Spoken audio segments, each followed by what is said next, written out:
patuloy mo lang i-compare yung sarili mo sa journey ng iba o sa career ng iba, to be specific, walang mangyayari sa'yo eh. Iba-iba naman yung journey ng bawat artista or bawat actor. And siguro, I mean, syempre masaya ako para dun sa mga towers, para dun sa mga actor na talagang nabiyayaan ng swerte or ng blessing na talagang biglang sikat, ganyan.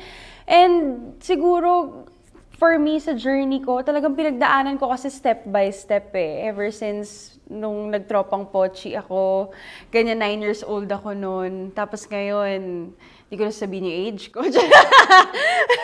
Pero kung babalikan ko man yun is hindi ko babaguhin yung step by step na journey ko. Kumbaga nag-start ako sa pinakamababa, paunti-unti sa pinakataas. Hindi ko naman masasabing nasa pinakataas ako ngayon, pero kung titignan mo, kung babalikan ko, grabe yung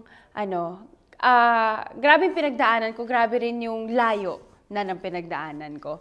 So, isa sa mga natutunan ko doon is i-embrace mo lang every moment, i-cherish mo lang every moment. Kasi kung patuloy mo lang i-compare yung sarili mo sa journey ng iba o sa career ng iba, to be specific, walang mangyayari sa'yo. It will just, alam mo yun, bring you down and hindi maganda sa mental health. And syempre, imbes na mag-focus ka dun sa mga negative, ba't hindi ka na lang mag-focus sa mga positive?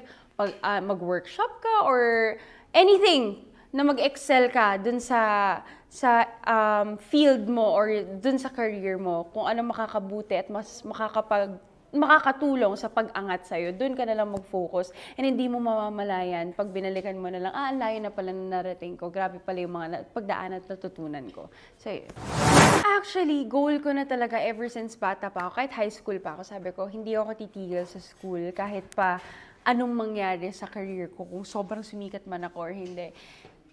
Ayoko mag-stop sa pag-aaral. Kasi yun na lang din yung, kumbaga, yung mommy ko very supportive sa akin, yung parents ko, yung family ko. And one thing na hiniling nila sa akin is makapagtapos ako sa pag-aaral. And alam mo yun, they're very supportive sa career ko from the very beginning. So yun na lang yung ibibigay ko or may ibabalik ko sa kanila, yung matapos ko yung pag-aaral ko. So kahit sobrang hirap, kahit puyat ka, kahit pasang-awa ka na lang sa grades mo, okay lang.